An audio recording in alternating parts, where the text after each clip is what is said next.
रामनगर में फलपट्टी क्षेत्र में लगातार हाईकोर्ट की रोक के बाद भी पेड़ों पर लगातार आरियां चल रही हैं। आपको बता दें कि भूमाफियाओं ने कॉलोनियां विकसित करने के लिए दिन दहाड़े 82 पेड़ों को काट दिया और इस बीच सूचना पर वन विभाग तराई पश्चिमी की टीम ने मौके पर पहुंचकर बगीचे मालिक के खिलाफ 50,000 जुर्माना भी लगाया। हमने जो आम का बगीचा काटा है इसमें 12 तारीख तक 15 आम के पेड़ कटे थे और 45 पेड़ों की लॉपिंग की गई थी। जिसका हमने 50,000 रुपया जुर्माना ले लिया था इनसे। इस बीच टोटल उसमें बगीचे में 82 आम के पेड़ कट चुके हैं और जिसमें वृक्ष संरक्षण अधिनियम के अंतर्गत कार्रवाई की जाएगी। तेलीपुरा क्षेत्र में अवैध तरीके से वृक्षों का पातन किया जा रहा है और उसी के क्रम में राजस्व विभाग की टीम वहाँ पर पहुँची है। कल दिनांक 23 फरवरी 2022 को तो वहाँ पर हमारे पटवारी के द्वारा वहाँ पे इंस्पेक्शन किया गया। साथ में वन विभाग की टीम भी, पटवारी ने ये अपनी रिपोर्ट में मेंशन किया है कि वन विभाग की टीम वहाँ पर उपस्थित थी।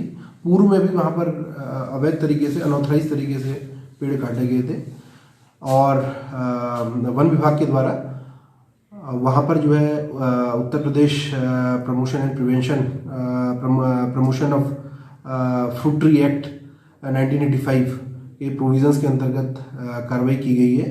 देखिए, कल हमें इन्फॉर्मेशन मिली कि तेलीपुरा में एक बाग, आम का बाग था, वो काटा जा रहा है। इस सूचना पर हमारे द्वारा 112 लेकर मौके पर गई है, जहां पर मौके पर वन विभाग के लोग मौजूद मिले तथा इस संबंध में जफर द्वारा एक तहरीर थाने में प्राप्त कराई गई कि उनका 2 बीघा का बाग जिसमें 27 पेड़ थे वो काटे गए हैं, जिसके संबंध में हमारे द्वारा FIR पंजीकृत की गई है। FIR पंजीकृत करने के बाद विवेचना की जा रही है।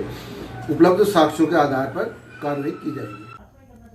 शिया वक्फ बोर्ड के अध्यक्ष रह चुके वसीम रिजवी उर्फ जितेंद्र नारायण सिंह त्यागी की रिहाई के लिए धरने पर बैठे महामंडलेश्वर यति नरसिंहानंद गिरी ने संतों के साथ हुंकार भरी है।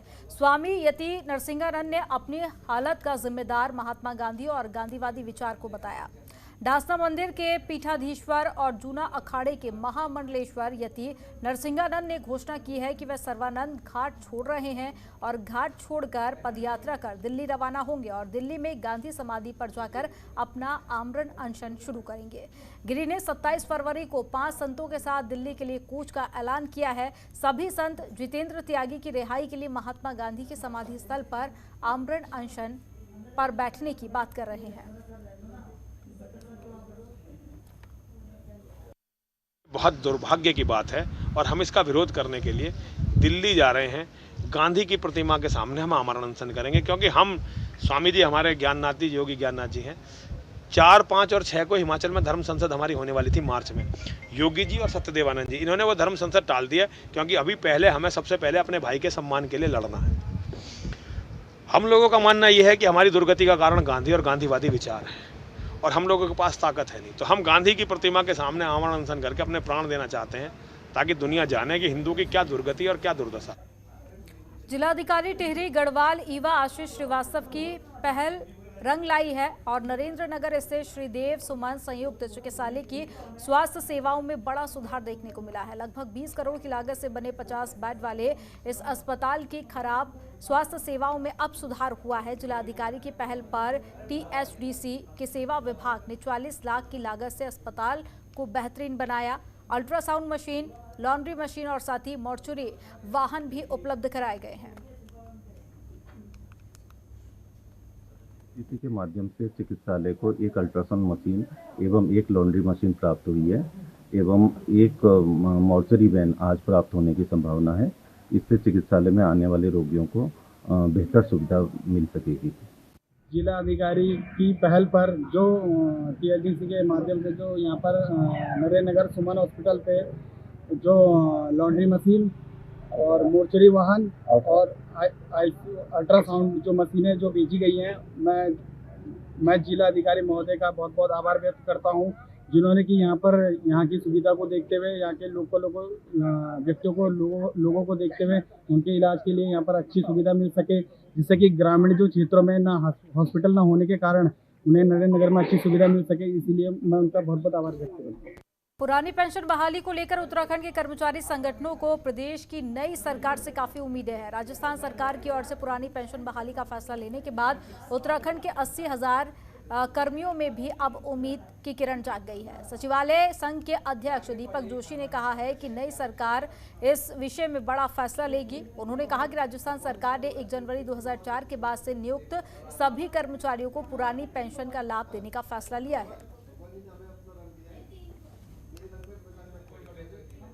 पुरानी पेंशन बहाली पर एक लिया गया एक अभूतपूर्व निर्णय, इसके लिए पूरे उत्तराखंड परिवार की ओर से, उत्तराखंड के कर्मचारी शिक्षकों की ओर से आभार व्यक्त किया जाता है। और साथ साथ अब राजस्थान सरकार के बाद ये निर्णय चूँकि सरकार ने भी लेना है, उत्तराखंड सरकार ने, और इस उत्तराखंड सरकार में आगामी जो सरकार यहाँ बनेगी उससे बड़ी उम्मीदें हैं कि वो पुरानी पेंशन बहाली के मुद्दे पर, इस संवेदनशील मुद्दे पर निर्णय लेगी और यहाँ के पेंशन विहीन करीब 80,000 कार्मिकों के और शिक्षकों के इस ज्वलंत मुद्दे पर सकारात्मक निर्णय लेगी और राज्य के देश के तीसरे राज्य के रूप में उत्तराखंड का नाम कहीं ना कहीं दर्ज कराएगी।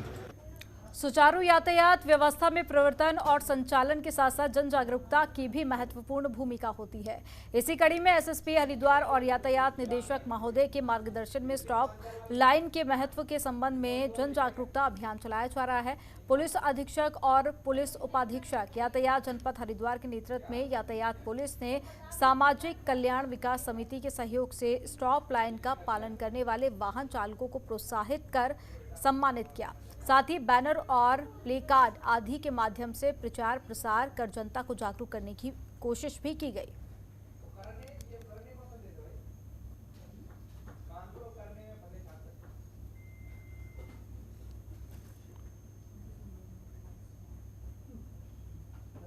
विद्युत वितरण खंड बकाए बिलों को वसूलने पर जुटा हुआ है और नए वित्तीय वर्ष से पहले विद्युत विभाग उन सभी उपभोक्ताओं को सूचना दे चुका है जिनके बिल लंबे समय से भरे नहीं गए हैं। इनमें मुख्य रूप से सरकारी और गैर सरकारी विभाग शामिल है। वहीं विद्युत वितरण खंड श्रीनगर में 3 बड़े संस्थानों को चिन्हित किया गया है जिन पर भारी भरकम बिल बकाया है। इनमें बीएसएनएल, जल संस्थान और साथ ही नगर क्षेत्र के स्कूल भी शामिल है।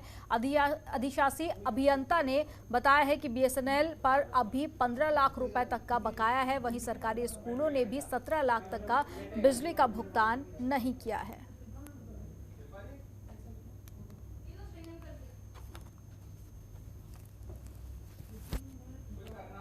हमने पूर्व में दिसंबर माह में ही जितने सरकारी डिपार्टमेंट हैं उन सबको जो है उस समय के जो भी ड्यूज थे उससे अवगत करा दिया गया था। पर्सनली हमने उपखंड अधिकारी की ड्यूटी लगाई थी कि आप जाके सारे कार्यालयों में पर्सनली संपर्क करें।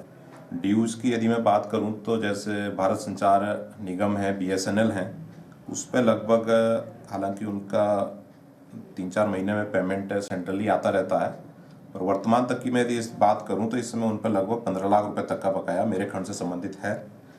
इसी तरह से जितने गवर्नमेंट स्कूल्स हैं उनका भी अक्टूबर में लास्ट पेमेंट आया है, अक्टूबर 2021 में, लेकिन वो जो पेमेंट आया वो पार्ट पेमेंट के तौर पे आया है। और वर्तमान में जितने भी मेरे पास स्कूल्स हैं मेरे खंड के अंतर्गत उस पर लगभग मोटा लगभग इस समय 17 से 18 लाख रुपए तक का बकाया। रामनगर का इको टूरिज्म जोन सुविधाओं के अभाव से जूझ रहा है। दीपक रावत ने कहा है कि जल्द सुविधाओं की आपूर्ति होगी।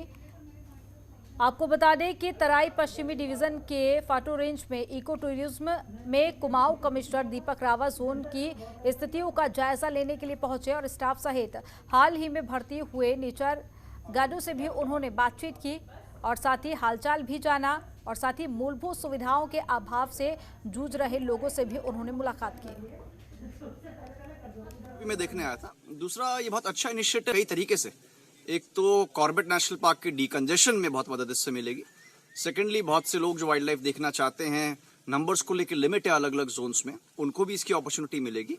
बहुत अच्छे यहाँ पे गाइड्स को ट्रेनिंग दी गई है जो कि एक रोजगार परक एक एक्टिविटी है, इको फ्रेंडली एक्टिविटी है, उससे भी इसको लाभ मिलेगा। और मैं बिल्कुल निवेदन करूंगा मीडिया से और बाकी जो हमारे ब्लॉगर्स हैं, अन्य टूरिस्ट्स हैं, वो यहाँ पे जरूर आएं और इस जगह को और पॉपुलर करें। ताकि आप सब लोग यहाँ पे इस इको फ्रेंडली एक्टिविटी से जुड़े। अभी क्योंकि ये जोन एकदम नया है इसलिए कुछ मूलभूत सुविधाओं में थोड़ा वक्त लगेगा। मैंने डीएफओ साहब से रिक्वेस्ट की है कि ऐसी जो दिक्कतें हैं उसको एक आप डिपार्टमेंटली भी उसको बता दें और मुझे भी बता दें, और इसमें जो भी इसमें सकारात्मक इसमें नतीजे आपको देखने को मिलेंगे। और इसी के साथ बुलेटिन में फिलहाल इतना ही। आप देखते रहिए जनतंत्र टीवी। खबरों के निष्पक्ष विश्लेषण के लिए सब्सक्राइब करें Jantantra TV and press the bell icon. Never miss any update.